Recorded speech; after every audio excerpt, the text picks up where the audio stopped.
Barrister Ali Zafar मौजूद हैं। Senator साहब, फरमाई दीजिएगा कि ये जो बिल्स आए जा रहे हैं प्राइवेट मेंबर डे के, सेनेट के अंदर भी, नेशनल असेंबली के अंदर, आई अंडरस्टैंड कि जजेस की तादाद बढ़ाने के हवाले से आप लोग चाहते हैं कि बॉटम अप अप्रोच हो, but I am more interested in knowing right now कि ये 5 जजेस बढ़ा दें या 7 जजेस बढ़ा दें। What is the magic in these numbers? 5 और 7 के दरमियान ही क्यों खेला जा रहा है?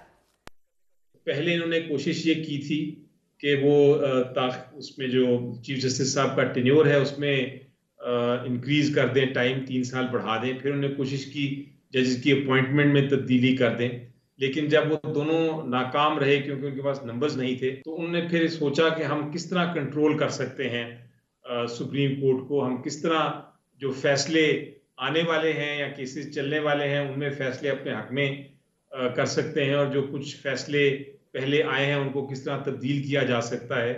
तो उनके अपने दिमाग में जो सोच आई, उन्होंने ये सोचा कि हम जुडिशल स्टैकिंग कर लें, यानी एक जुडिशल कू कर लें, जो कि उन्होंने एग्जाम्पल दिया कुछ अफ्रीकन ममालिक में ऐसा हुआ था, कुछ सेंट्रल साउथ अमेरिकन ममालिक में ऐसा हुआ था, कुछ एशियन ममालिक में भी हुआ कि हुकूमत चाहती थी कि जजेस को या कोर्ट को कंट्रोल करें, तो अपने लाइक माइंडेड जजेस से उन्होंने भरना शुरू कर दिया अदालत को, ताकि मेजॉरिटी उनके पास रहे और वो फिर अपने मनमानी फैसले करा सकें। Sir, but you do understand sir कि अब मैं यही कह रही थी, the magic in the number 5 या 7 तो जजेस चाहिए होंगे। अगर 12 जुलाई का भी रिव्यू के अंदर केस जो लगेगा उसको भी अगर ओवरटर्न कराना है फैसले को आपकी रिजर्व सीट्स के, so there is definitely magic in the numbers. मगर आप ये भी समझते हैं कि आइन से मुतसादिम तो ये कानून नहीं है, ये कानून साजी नहीं है, सिंपल मेजोरिटी से हो जाती है, सिंपल अमेंडमेंट के थ्रू हो जाती है, so you also can not challenge this, they have a right to do this. देखिए, प्रोसीजर के तौर पे तो आप दुरुस्त फरमा रही हैं कि उनके पास सिंपल मेजॉरिटी चाहिए, लेकिन चूंकि ये जुडिशल स्टैकिंग की मद में आता है, ये एक तरह से इकदाम किया जा रहा है कुछ खास जजमेंट, जैसा आपने एक जजमेंट का जिक्र किया रिजर्व जजमेंट, और भी कुछ जजमेंट्स हैं जो हाल ही में फैसले हुए हैं, और जो कुछ जजमेंट्स हैं जो आने वाली भी हैं, ये उनको कंट्रोल करने के लिए चूंकि किया जा रहा है, और नीयत साफ नजर आती है क्योंकि नीचे से नहीं शुरू किया, ये ऊपर से शुरू किया है। तो ये इसको आप कह सकते हैं कि ये आज़ादी जो है जजेस की, जो जुडिशल इंडिपेंडेंस है, उसकी खिलाफ वर्जी है। और बहुत से माजी में जजमेंट्स आई हैं जहां कोर्ट ने कहा है कि अगर ऐसी कोई कानून साजी की जाए, बेशक नंबर्स मौजूद हों पार्लियामेंट के पास, लेकिन ऐसी कानून साजी की जाए जिससे जुडिशल इंडिपेंडेंस, जो आज़ादी है अदलिया की, उसके साथ इंटरफेरेंस हो, उसको नुकसान पहुंचे, और ये साबित हो जाए, तो फिर अदालत उस जजमेंट, उस जो लेजिस्लेशन है, वो जो कानून है, उसको कलअदमली करार दे सकती है। तो ये एक पोजीशन है जो अदालत के सामने जरूर जाएगी।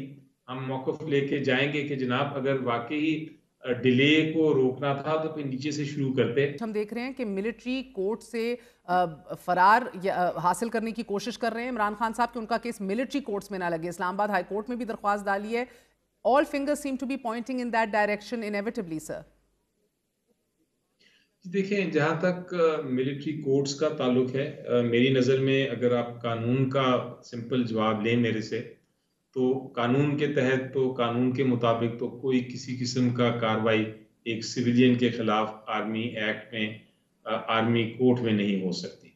ये तो बड़ा वाजे है। लेकिन माजी में हमने ये देखा कि कानून जो भी कहता हो, केसेस फाइल हो जाते हैं, बेशक कानून के खिलाफ हों, इकदाम लिए जाते आप हैं लोगों के बेशक इमरान खान कानून के के दौर में भी खिलाफ। सिविलियंस ट्राई होते रहे मिलिट्री कोर्ट्स में sir, not too far back. जी, वो जो चले, अब तो हम मुस्तकबिल की बात कर रहे हैं और हाल की बात कर रहे हैं, माजी की तो डिस्कशन फिर बात की बात है, हम कर सकते हैं। लेकिन मैं आपको बता रहा हूँ कि जो खदशात हैं हमारे, वो ये हैं कि ये दोबारा से गैर आइनी हरकत कर सकते हैं, कानून के खिलाफ हरकत कर सकते हैं। उसको रोकने के लिए हम कोर्ट जा रहे हैं। हमने पहले भी देखा, बहुत सारे केसेस फाइल हुए, बहुत सारे मुकदमात दायर किए गए, बहुत सारे एक्शंस लिए गए जो कानून के खिलाफ थे। हमने ये भी देखा कि हमारे जो बहुत सारे पॉलिटिशियंस हैं, बहुत सारे लीडरान हैं, वो जेल में पड़े हैं, कोई ट्रायल नहीं हो रहा। हमारी जो खवातीन थी उनको हरासा किया गया, उनको भी जेल में डाला गया, लेकिन वो भी कानून के खिलाफ था, बट हुआ। इसी तरह बहुत सारे इकदाम किए गए जो कानून के खिलाफ थे लेकिन हुए। तो हम उसको प्रिएम्प्ट करने के लिए, उसको रोकने के लिए कि वो ना हो, हमने ये केस भी फाइल, स्ट्रेटजी ये है कि हम पहले से ही उसको रोकने की कोशिश करें। क्योंकि होता ये रहा है कि वो गैर कानूनी चीज़ या इक़दाम या केस फाइल हो जाता है, उसके बाद हम फिर मुकदमे लड़ते रहते हैं। तो इस बार हमने प्रोएक्टिव स्ट्रेटजी अपनाई है। सर, भी देखा अचकज़ई साहब कि को वो भी आपने पॉलिटिकल सियासी जमातों से टास्क दे दी, बड़े घर की टास्क आपने किसको दी है जिधर असल फैसला मुज़ाकरात का होना है? देखिए, अभी वहाँ कोई टास्क या कोई, जिस तरह मैंने कहा कि ये एक खुशाइन बात ये है कि कम से कम एक बात हो रही है कि कुछ डायलॉग होना चाहिए। लेकिन बदकिस्मती से अभी कहीं किसी किस्म का डायलॉग है नहीं, कोई मुज़ाकरात है नहीं। और मेरी नज़र में वो शायद कोई गुंजाइश भी नहीं बन रही, क्योंकि कोई कॉमन ग्राउंड नहीं नज़र आ रहा।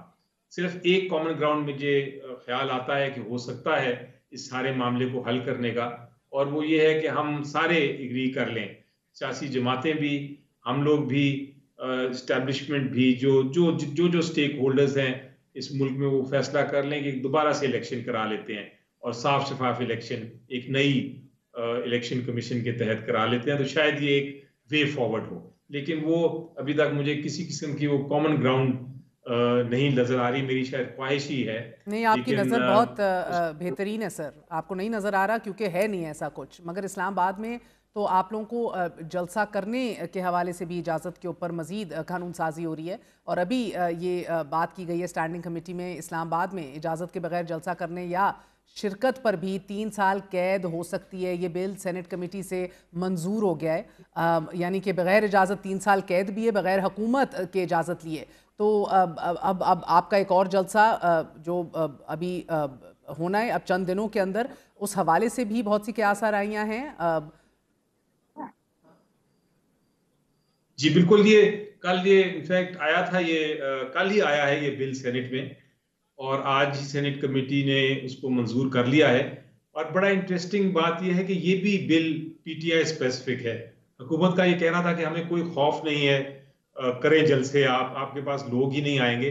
लेकिन खौफ इतना ज्यादा है कि एक कानून ले आए हैं, और उस कानून में दो चीजें हैं। एक का तो आपने जिक्र किया, दूसरे का मैं कर देता हूं। कानून में ये लिखा है कि आपको एनओसी मिल भी जाए, जो हमें मिल चुका हुआ है इस 8 सितंबर के जलसे के लिए। उसमें लिखा है कि अगर आपको एनओसी मिल भी जाए तो किसी वजह से उस एनओसी को मनसूख किया जा सकता है, और फिर अगर आप मनसूख एनओसी के तहत आप जलसा करेंगे तो आपको 3 साल सजा होगी। अगर आप माजी में देखें तो हमें जब भी मिलता था एनओसी, तो बिल्कुल 1 या 2 दिन पहले वो कैंसिल कर दिया जाता था। अब उसको एक लीगल कवर दे दिया गया है, कानूनी कवर दे दिया गया है। इतनी खौफजदा है हुकूमत, डेस्परेट है, एक तरफ से स्टेकिंग कर रही है, कू कर रही है कोशिश जुडिशरी में, दूसरी तरफ इतनी डेस्परेट है कि सियासी मैदान में भी खेलने को तैयार नहीं। वो इस किस्म के कवानीन लेके आ रहे हैं कि आप, जो आपका आईनी हक है जलसे करने का, उस पर भी एक तरह से कदगन लगा दें, और फिर उसको सजा भी हो जाए 3 साल की अगर आप एनओसी के बगैर जलसा करें। तो ये सारे जो कवानीन है और ये जो हरकतें हैं, ये आप देखिएगा कि इस हुकूमत को और इसी इन पॉलिटिकल पार्टीज को हॉन्ट करने आएगी। क्योंकि ये आप एक चेंज तो आता है, सिर्फ एक चीज ही कॉमन है, वो है चेंज, और चेंज ने आना है। हमने पावर में एक दिन होना है, इन्होंने एक दिन ऑपोजिशन में बैठना है, फिर यही कवानीन इनको नुकसान पहुंचाएंगे। ये समहाउ हमारे पार्लियामेंटेरियंस ये सीखते नहीं हैं कि आज जो आप किसी के साथ करेंगे वो कल को आपके साथ भी हो सकता है।